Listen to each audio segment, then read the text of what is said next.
Hey, what's up, guys? Gary Gilgan here with the Daily Crypto. Today is Friday, I don't ever know what day it is, August 4th, 2017. What do we got going on today? Another good day, except for Bitcoin Cash. That's big news in the market today is Bitcoin Cash just taking an absolute beating while everything else, Bitcoin is up almost 4% at 2871. Ethereum is holding strong at 220. Ripple staying pretty flat. Litecoin up 1.5%. NEM down almost 4%. It tried to break through that upper resistance level of 23 or 0.23 yesterday and just couldn't do it. And now it's fallen down to 0.21. Ethereum Classic still up on the week. So good things. IOTA though, man, 0.40. So 4 cents up 22%. That's a big pick for me. I'm excited about that. Stratus is up. Neo is up. EOS is up a bit. Just some good stuff. Veritasium down almost 10%. Saya Coin up 3.4. Bytecoin, Golem, Stellar. Wow, Stellar. Haven't seen Stellar up for a minute. Status, Digibyte down almost a point. So the market looking bullish. It's been a bullish week this week. Good gains since the beginning of the month. But really the big news today, Bitcoin Cash price, man, it is just taking a beating. Bitcoin Cash, the new alternative cryptocurrency, is crashing. Bitcoin Cash has dropped 33% to $290 a coin over the past day, according to data from coinmarketcap.com.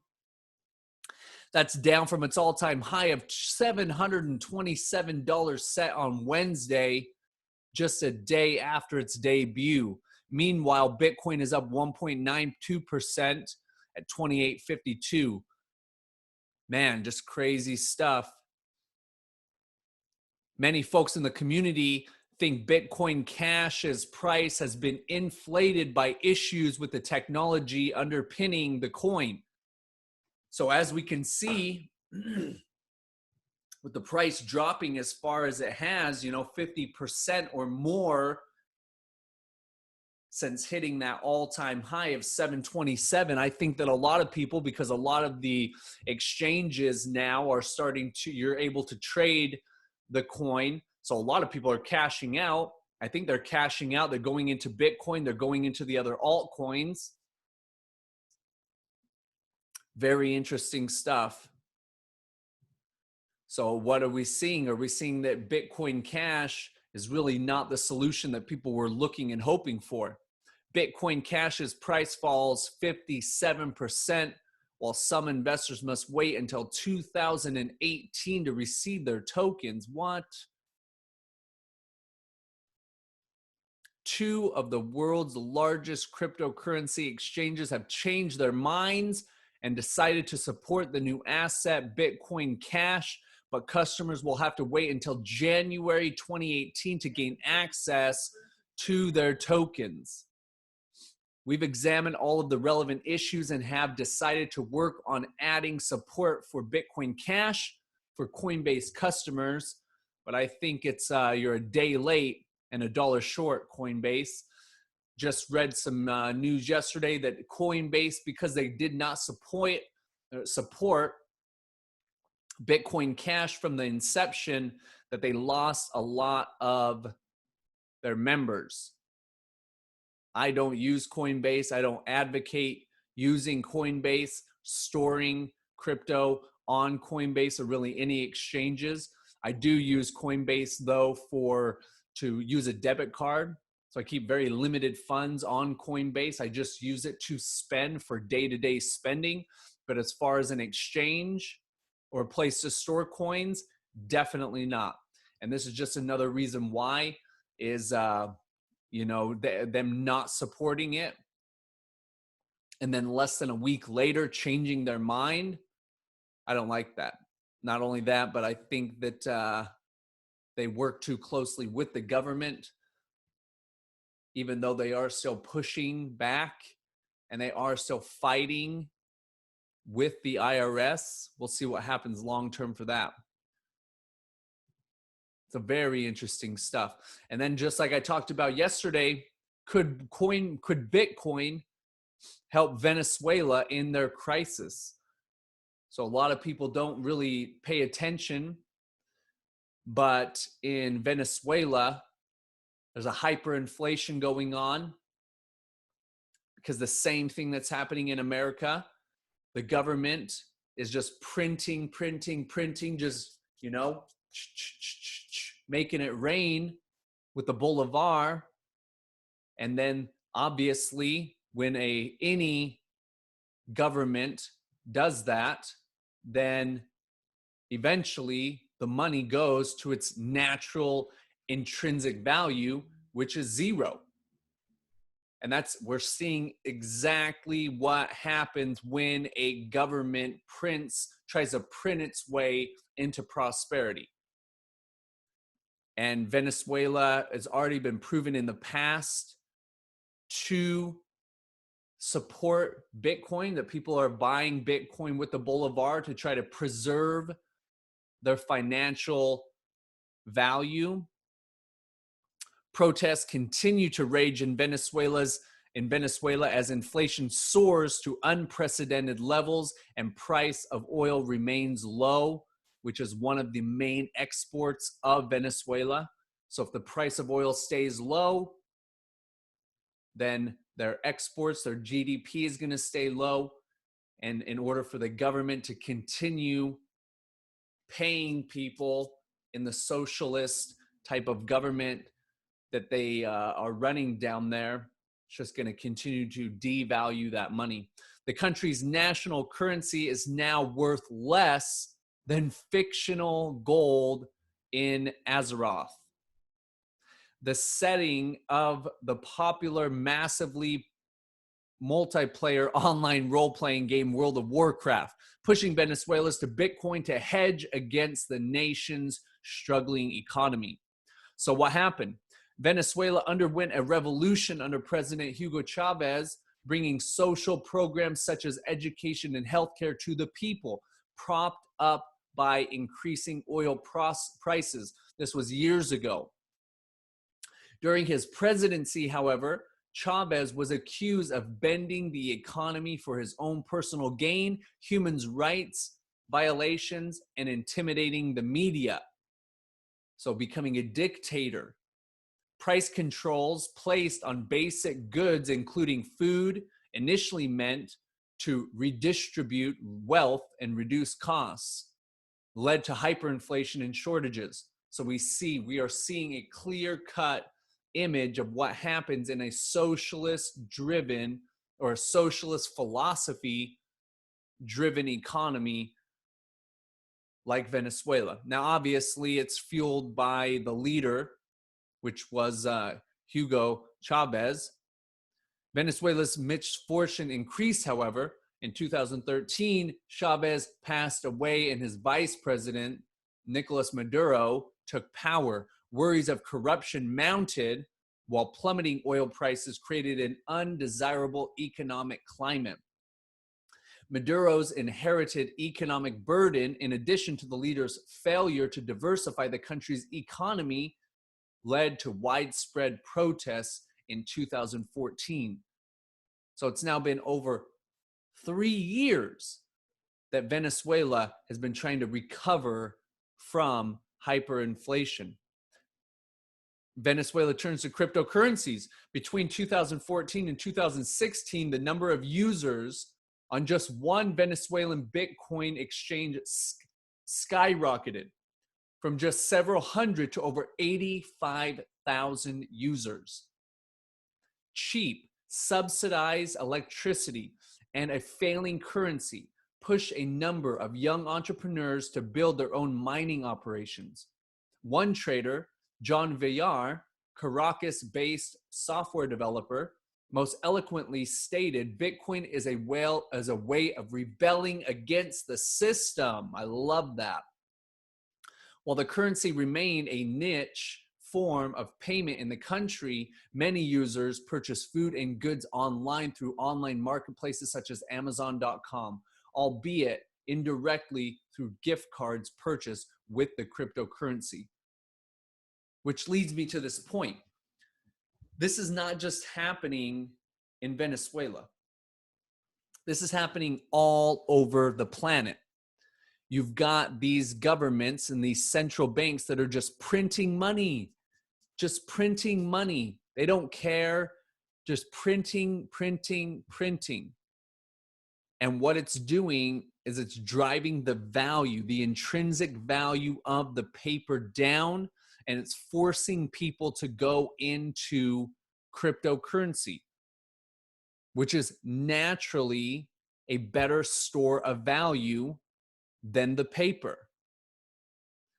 So these governments that are ran by older people stuck in old paradigms, they continue to try to solve problems in an old-fashioned way that isn't working, which is just driving people into this new technology. So you're going to see more and more and more. It's happening in America right now. There's a hyperinflation going on in America right now that 9 out of 10 people do not see. And that is twofold. Number one, the housing market. Number two, the derivatives market. The housing market, I live in Boise, Idaho, one of the hottest real estate markets in the United States. But in my opinion, it's not hot.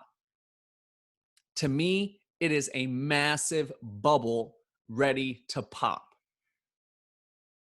Okay? Think about this. I've said this time and time again. If you buy a house, let's say you bought a house in 2009, 2010 in Boise, Idaho, which 2010 was probably the best time to buy after the crash in Boise, Idaho. You picked up a house, let's say a 3-bedroom, 2-bath house for $100,000 back in 2010. It's now 2017. 7 years later, that house is now worth $200,000. A 100% increase in cost, not value. It's very important to understand the difference between cost and value. Okay, the house is now 7 years older.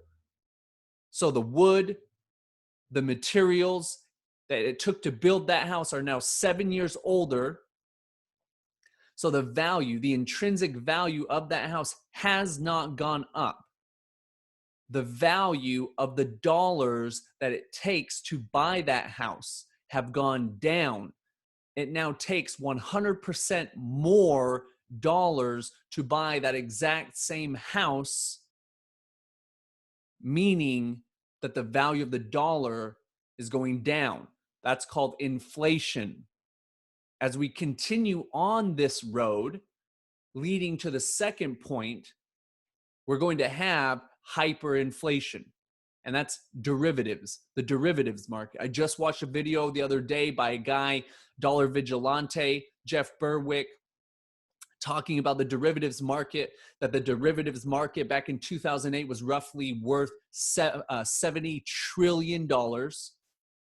And today the derivatives market is worth roughly $700 trillion. That is an unfathomable amount of liability that's about to come crashing down. The amount of debt on this planet is unsustainable. It is a fire. It is an explosion just waiting to happen. It's an explosives factory that has a fire, that a fire has started in it. It's about to blow up. And we can see in Venezuela, we can see in India, we can see in parts of Asia, we can see certainly in Europe, and most definitely, if you take the blinders off, you'll see in the United States that the fire is growing larger and there's about to be a massive explosion. So get ready. Cryptocurrencies here to save the day. Here to save the day. It's called a transfer of wealth. It's evolution. Okay? No one uses a computer that was built in 1995. Okay? The hardware and the software is obsolete. The dollar is obsolete. Fiat currencies are obsolete. And cryptocurrencies are just the next evolution. Okay? Just like, let me give you a perfect example.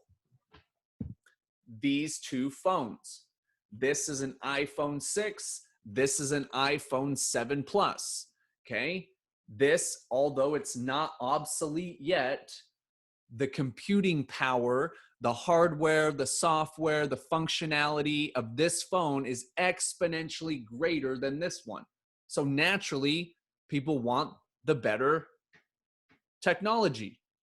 Same thing with cryptocurrency. It's just a better form of money. Simple. Bitcoin Cash, another thing. Bitcoin Cash, lack of support for Bitcoin Cash deposits will limit price discovery.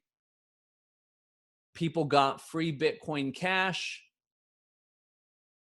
They made some money. They cashed it out. They're going into altcoins.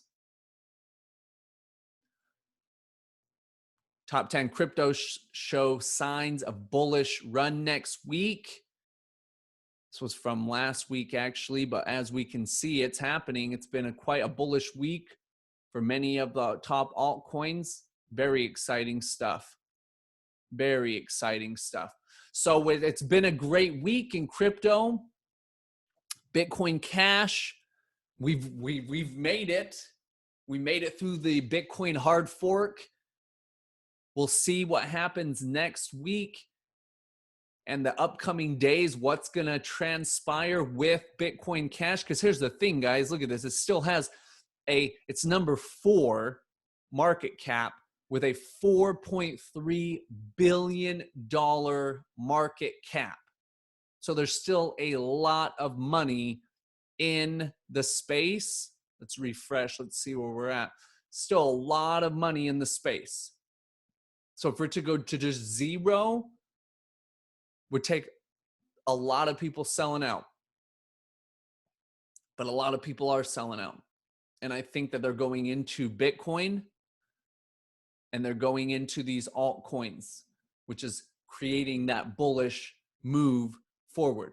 And we're going to continue. I think that we'll continue because now with these runs, there's some good news coming out about Ethereum, Ripple, Stellar. I saw some news. Litecoin just had another upgrade. I believe it was yesterday or the day before.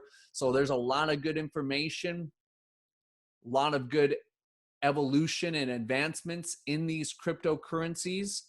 So I'm excited. We'll see what happens next week.